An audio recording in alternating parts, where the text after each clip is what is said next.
Hello, everyone. Welcome back to This is Coaching. I'm one of your hosts, Marquise Navarro, and I am with Monica Riva, the other host. And we have a special guest today. Really happy to have him. He's got an extensive background in coaching and a plethora of other things that I'm going to let him talk about in a minute. But Mr. Vince Eugenio, who is quite the coach and published author, if I'm not mistaken. Is that correct, sir? Yeah, I've published a number of articles in the past. Yep. Nice.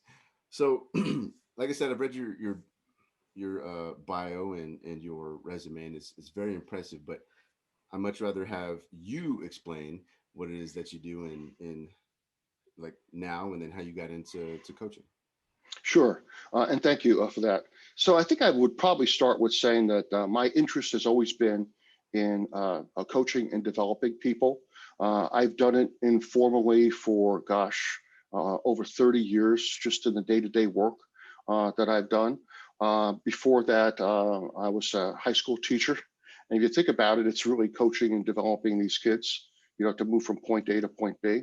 But professionally, I've been in learning and organizational development in various organizations for about, as I said earlier, 30 years. I worked for companies like AT&T, the Bank of America, Randstad, the huge Dutch staffing company, the Weather Channel, Cardinal Health, a Fortune 19 company, Iron Mountain, the information management company, and now at MSC, holding some pretty senior positions around, VP, SVP, and chief learning officer and director roles in those organizations, typically leading the learning and development function. And it's always been around a focus around developing workforce capability. And as I was sharing with you guys before we actually started, I'm second generation here in the U.S. I come from fairly humble background, blue collar family. The emphasis was always been on education. And I remember my dad bringing me to his seafood store in Brooklyn, New York. He had a wholesale and retail seafood business, and he would say, "Son, don't be like me. Go to college." All right, Dad. I'm going to go to college. After dropping out for several years from working as an auto mechanic, I went back to college and got my master's and my doctorate in adult education, and have been practicing in the corporate arena since then. My current focus, I work at MSC Industrial Supply. It's about a Fortune 600 company, close to 7,000 people in the US, Canada, Mexico, and Europe. Uh, I have operations responsibility, but we also have responsibility for leading our executive coaching program internally. There are 10 internal coaches, including myself. We're not doing it full time, it's part of our normal responsibilities. And we have been trained to in the generative coaching process, and the route is for us to get our ACC, our associate certification around coaching from the International Coaches Federation. I recently received mine about a half a year ago, and I'm now working on my PCC, and I'm about halfway through that. That's my professional coaching certification, which is about 500 hours of practice and about 200 hours of training. I'm extremely passionate about coaching. I feel it's a calling of mine. Like I finally found my direction after all these years, right? It's like, whoa, and just being useful to people. Right now, I have about 39 folks that I'm working with in job search mode. And I have 4 to 5 that I'm working with internally around what we call professional coaching. So, how do you be better in your job for yourself and your team to have a more engaged group of associates that you're working with and being more effective within the organization, and also to living our culture. So that's at a high level, kind of what we're doing right now and what I'm doing. No, that sounds like a lot. It's amazing background, and the ICF certifications I know are top notch. Um, I know you mentioned being a high school teacher prior, and you are absolutely correct. Okay, I'm not a teacher, however, I could see how uh, that carries over. very well. It's all, in the grand scheme of things, kind of like herding cats at times, but um, once Herding you rabbit cats. exactly. So here's a question for you because you're working with like in organizations, like entire organizations, like how how difficult is it to coach groups as opposed to like one-on-ones? Like what's the big, the key factors in that? It's a really interesting question, Marky. And so it's been a mix of working with individuals, right, around high potential, high performing individuals and helping to accelerate their development through coaching. But that's coaching one on one. Okay. And then also, too, we've been working on rolling out a program that I just shared with you guys earlier that an organization that we're working with called Invite Change has custom built for us. And the program is called Being Coach Like in Everyday Conversations. And we've been rolling it out to several hundred, I want to say 300 to 400, I think probably at the latest count, of our frontline supervisors and managers. And really, what it's doing, it's helping them to shift their mindset from a directive style, like Vince, you need to do this, to rather more like, well, Vince, what are your, thoughts and ideas around, X, Y, and Z? What would you need to do in order to accelerate what you're doing? So much more of an exploratory way of looking at things. And we train them in a methodology around being present, right? Hmm. So, be there and be ready for your individual. Um, Pause. Don't be getting ready to think about the next thing you're going to say. Try to read into the white space of what's going on. Uh, Pose open-ended questions. Don't get into telling, and don't be thinking about what you'll be saying. Be in the moment, and then plan forward action. So, based on the conversation, what are we going to do now with the insights that we've gained in this conversation? That's going to generate forward momentum. And that's that generative coaching that we're being trained in right now. And in my PCC, I'm being trained on whole person coaching, which is a bit of a different way of looking at things, looking at the person as a complete and whole being, and then getting into some of the brain science behind, why people think in certain ways, how do you work with them when they're in a certain spot, and coaching to the whole person rather than just coaching to this initiative that they would like to move forward. Yes, and I can definitely relate to that piece right there. When I retired from the military, I got started as an executive coach, and I was basically doing the same thing. I wasn't focused on the person itself, themselves. I was focusing on improving their leadership skills, their work ethic, or their communication skills within the work environment, as opposed to helping the person realize what they could become, and what they wanted to do that would eventually benefit all that other stuff. Exactly. So yeah, that's very interesting stuff. Monica, you look like you had a question. No, yeah, no, I was thinking also about the whole person coaching. I mean, you're taking all the whole person, you're basically taking the whole person into consideration when you're coaching them. Is that correct? Yes, that's exactly right. And right now, one thing that we're learning about is, how does the body, right, connect to how a person is thinking. So we're actually exploring the topic right now around when you're in a coaching situation, exploring when a person gets stuck. Well, tell me about what you're experiencing in your body right now. Where are you feeling this problem or this issue or this opportunity? Yeah. And then exploring what does that feel like? And then how can you leverage that feeling either when you're in that situation as a trigger point or to leverage it to move forward past the obstruction that you're feeling right now. It's really interesting stuff. Oh, it sounds very interesting. I think Yeah. I think we have a friend that does something used to do something similar. Was it Michelle or Trish? Yeah, Michelle. Yeah, I think it was Michelle. Michelle. Yeah. She did something similar to that, but she was focusing on you know older women and you know uh, after the kids leave the house and stuff like that. But yeah, Yeah, 'cause very interesting stuff. Now let me ask you this: how is it? difficult to get around a person's personal goals while matching it to the organizational vision and mission? Because typically that's what you're doing, right? You're trying to align goals, correct? And how difficult is that? It's a really good question. So right now we're working with the third cohort of folks internally, and we're looking at the high performers and the high potential individuals. And what we're going to be doing soon, we're not probably going to do it for the third cohort, we might, but we're going to use a 360 assessment. The 360 assessment is organized around competencies that are research-based over a 60 to a 70-year period by Korn Ferry, and Korn Ferry has a leadership competency library.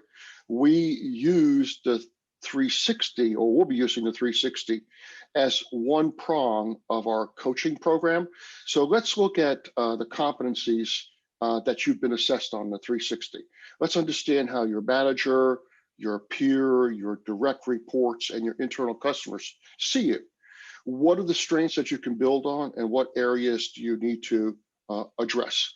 So it's almost like a leadership MRI to kind of really get a good sense of who you are as an individual, and who or how other people in the organization see you. I mean, it's literally holding the mirror up to you as a leader.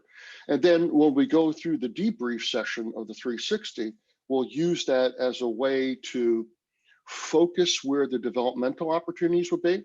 And then we bring that back to the client's manager, and we have a conversation about that and say, look, these are the insights gained. These are the developmental focus areas. Do you agree with that? Now, I've done that in another organization, that exact methodology, when I was at the head of talent at the Boys and Girls Clubs of America, a nonprofit. And now we're going to be leveraging a similar methodology here at MSC. We have a bit of a longer ramp time with getting things going here at MSC, because we're trying to, find a way around a bit, where we had a clear line of direction from the board at the Boys and Girls of America to say, build leadership capability and build a bench. What's the best way for us to go about that? Nice. No, that's pretty interesting. So the 360, I've heard of it before. I learned it in school as well, and I know it can be very effective. For those of people listening that may not be more familiar with it and at a leadership level, would you recommend leaders who may be a little, I don't know, weary about their own capabilities reaching out to try to get a 360 themselves? Personally, Marquis, I think that's the fastest way to get insights into who you are as a leader. Because you might have your own personal perceptions of how you're performing, but once you see how other people see how you're performing, it's a real eye opener. It's either a confirmation of what you felt, or it provides new information. And when you go through the 360, it looks at, as I said earlier, how your boss and others see you, but also too, it looks at, do you have any hidden blind spots? So I think I'm really good at something, but I'm not. That's a blind spot. Or I don't think I'm so good at something, and everyone else says, wow, you're a rock star with that. That's a hidden strength. There are also things in the 360 called career stalls and stoppers that will stop your career right in its tracks. So if you have a failure to build a team, failure to build trust are some of the career stalls and stoppers. The 360 will call those out for you to work on. Also, too, the Korn Ferry 360 looks at norm reference data. So it says, this is what your score is, and this is what a group of your peers, and which is tens of thousands of people at your level, are performing at. And you could see the delta between where you're at and where your peer group is at, which is really interesting, because the way the 360 is set up, it looks at your top third, middle third, and bottom third around performance for the competencies. And everyone goes, oh my God, then we look at, 19 competencies out of 32, I think it is, that Korn Ferry has. I have competencies I'm not performing well at. Well, it's your bottom third, but let's look at the norm reference data. You're actually performing above your peer group, right? So it's an interesting conversation to have with folks around, how do they use and leverage this data? And then more importantly, what does it translate out into, right? Mhm. Into some type of plan for moving from point A to point B. And now the coach has something to tangible to coach against based on what their development plan is, rather than going through all this exploratory stuff and trying to, spend multiple sessions getting your arms around what are they trying to do. Here's some hard data points to move forward on. Now that's a bit different than a lot of the job search coaching that I do, Mhm. which is, what do I want to do next, right? How do I get unstuck from where I am right now? How do I rebuild shattered confidence in myself after I got let go for 30 years with this company? What do I do after multiple rejections? How do I repackage myself? How do I really truly tell the story of who I am? Like Nicolette would say, the gift of me or the gift of you. It's a bit of a different type of coaching than the professional coaching that we do internally. So, and I don't want to put you on the spot or anything, but do you have a favorite? Would you like the external type coaching? Do you like the internal coaching better? It's a really it did two different things, Yeah. honestly. With the job search coaching, there are people I've worked with clients who have told me, Vince, I got one more month of money left, Mm. and I don't know what I'm going to do next. Vince, they just repossessed my car. I don't know what I'm going to do next. I've actually helped people give them money to subscribe to, or extend their subscription to LinkedIn just so they can make networking contacts. I mean, that's kind of the situation that you're dealing with some of these folks. On the flip side, hey, I got a year severance package. I got plenty of time. Let's figure this out. It's two different sets of strategies, right? Yeah. Around figuring out, how do you do your job search? One is kind of like, all the alarm bells are ringing. Let's find something as quickly as possible.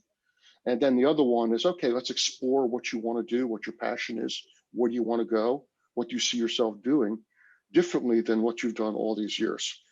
The professional coaching internally, I really like developing leaders, and it's much more focused than the job search coaching is, because everyone's bringing a different set of issues to the table. With the financial runway pressure, that adds a whole new variable on it.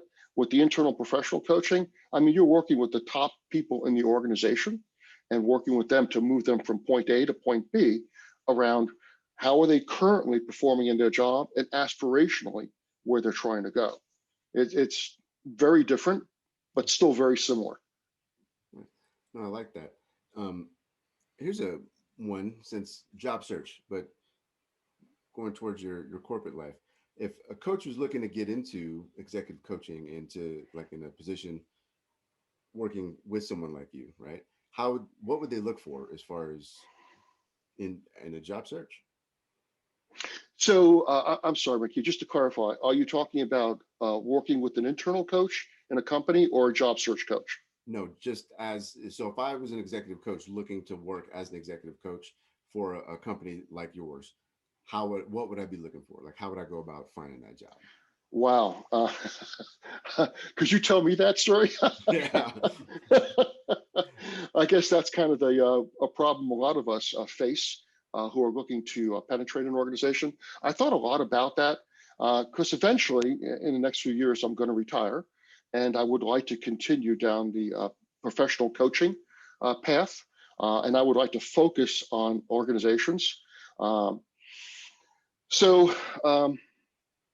I don't really have a good answer for you other than connecting with some of these digital coaching platforms Yep. that do the marketing for you, or connecting with other organizations that are doing executive coaching, like Corn Ferry, for example. With that, an organization like that is pretty hard to get into. That's the conundrum. Many of the larger organizations will have internal coaches, but Mhm. they also, to differentiate kind of at that more senior level, at that executive level, they'll actually go externally. So I've actually selected coaches for CEOs in two companies that I worked within. And I would not do anybody internally, nor would I put myself in that position. We always went externally. And I typically went to boutique companies that specialize in leadership development and executive development. Nice. And they will typically either have coaches on staff or they'll have cadres of coaches that they can tap into. So I guess going back to the question that you asked, it's really developing relationships with those companies. But here's the problem that I see is too many people are calling themselves coaches that are really not qualified to be coaches. And I think there's a certain discipline that you go through when you're formally trained as a coach. It gives you a certain mindset and a certain way of looking at things and a certain set of tools that would be a bit more difficult to learn on your own. Of course, you can learn all this, you can train yourself.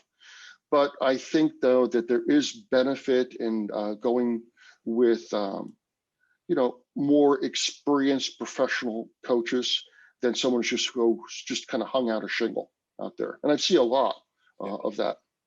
No, we all see it. I know we've talked about it ourselves several times in this show and in our offline discussions. What about you, Monica? Oh, she's muted.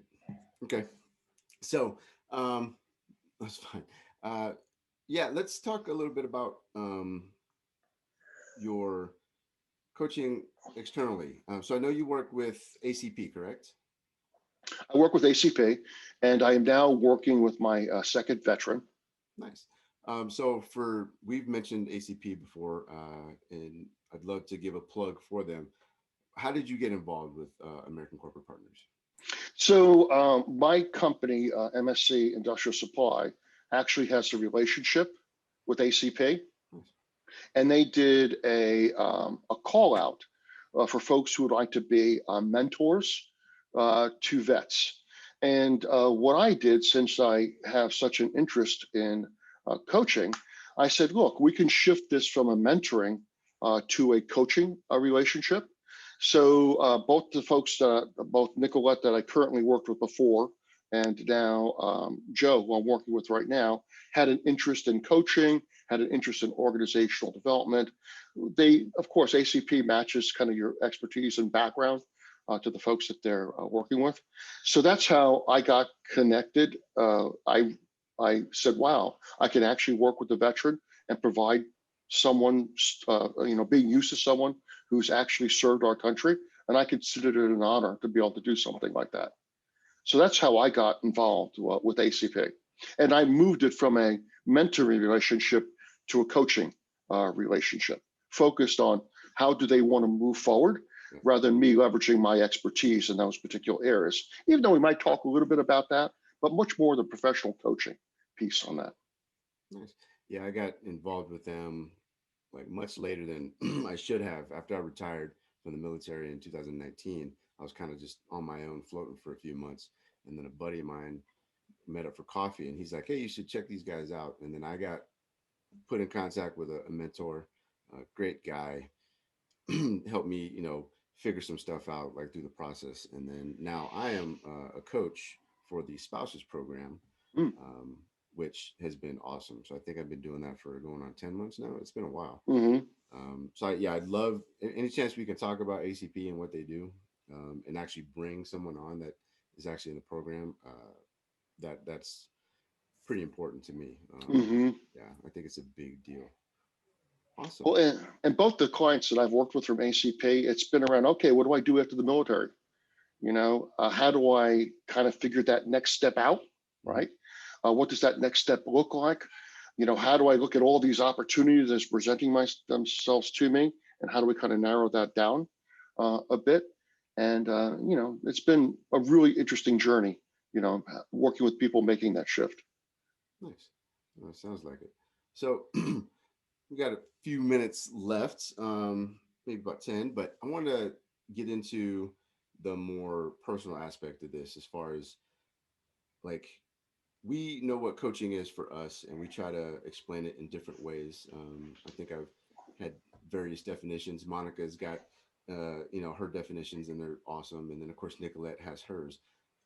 If someone asked you right now, like, what is coaching, like what do you tell them, like somebody that just doesn't know anything about coaching? Wow.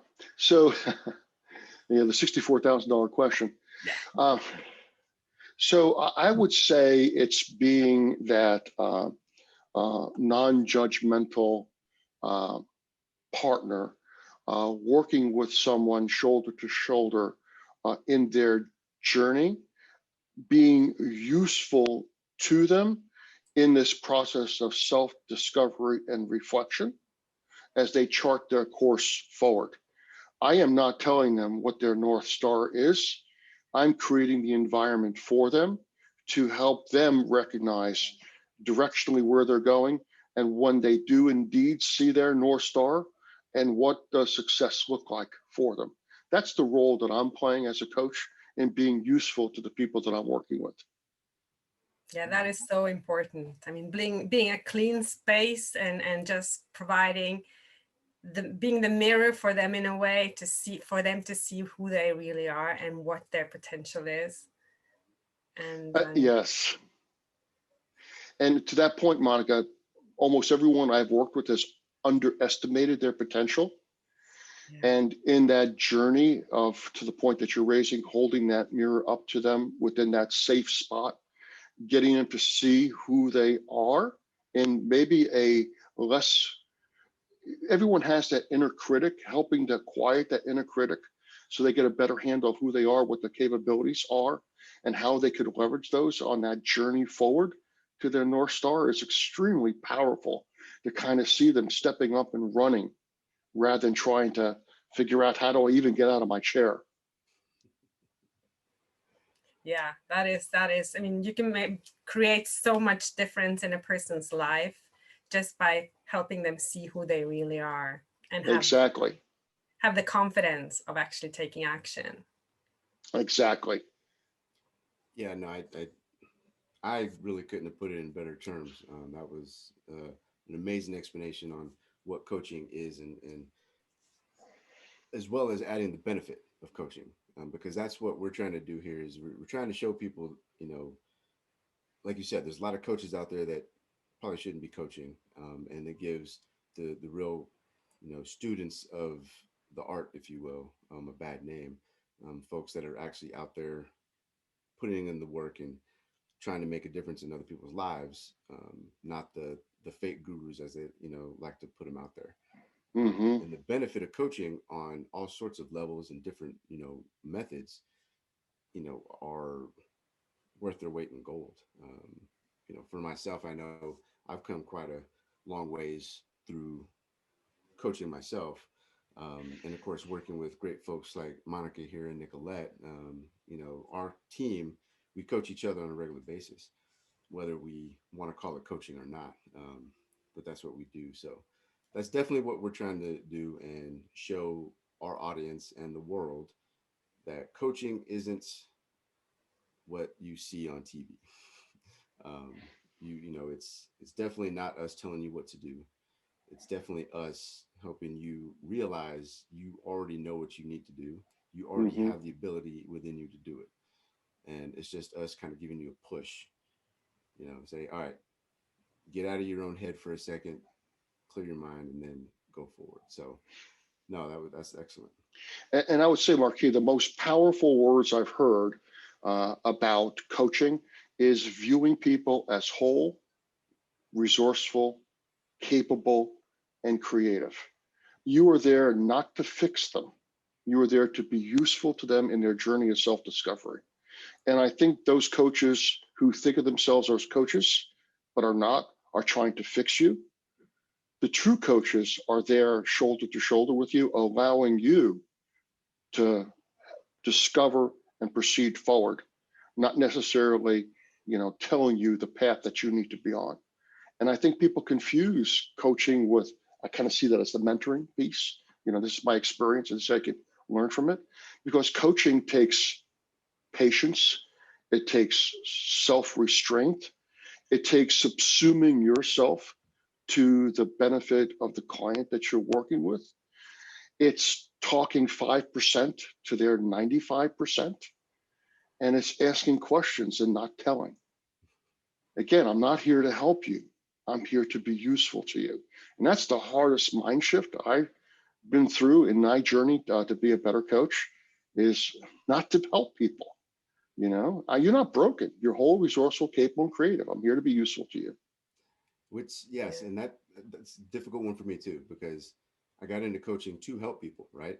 And it's almost, counterintuitive. Like, I want to help this person, but helping them help themselves, let them help themselves is basically what you have to do. And sometimes you have to bite your tongue. Um, Mm-hmm. and I remember going through training and the mock coaching, right? And I would have to reel myself in because I'd want to sit there and tell the person what they needed to do. Um, Mm-hmm. and my teacher would just laugh at me. She's like, "Stop doing that. It's not your job." I'm like, Well, no, I that's remember. yeah. Well, I remember when we first started our coach training, our trainer would say, "Vince, get your hands off the steering wheel. They don't belong there." Oh, that's hilarious. Yeah, No. yeah. Yeah, I really appreciate everything you just provided for us. That was an amazing conversation. I would like to let folks that are listening know if they wanted to read your articles, or see a little bit more, learn about you. Like, how would they go about? Um, LinkedIn, okay, probably the best way to see a bit about my background and to reach out to me. It's Vince Eugenio.phd at linkedin.com is a great way to reach me. And I would love to have any conversations about with people who are interested in coaching or interested in being coached. nice. Yeah, I appreciate that. Monica, do you have anything? No, I'm fine. This has been a really great conversation, and it helps people really see the potential in coaching and how they are not broken, and how important it is to see yourself as whole, and but still be willing to grow. So yeah. Mm-hmm. Nice. Yeah, I could have said it better myself. So, all right, well then we'll go ahead and wrap this up. Everybody out there that's listening, I appreciate you guys taking time out of your day, night, or morning, whatever time it is for you to listen. Thank you, Mr. Eugenio, for showing up and providing some awesome content for our listeners. Anybody listening that wants to get a hold of us, you can email us at thisiscoachingshow@gmail.com. All the information that you send us will be confidential unless you tell us we can share it on our podcast or even invite you on to be coached on the podcast. Till then, hit us up on YouTube, on Anchor, or on Facebook. See y'all next time.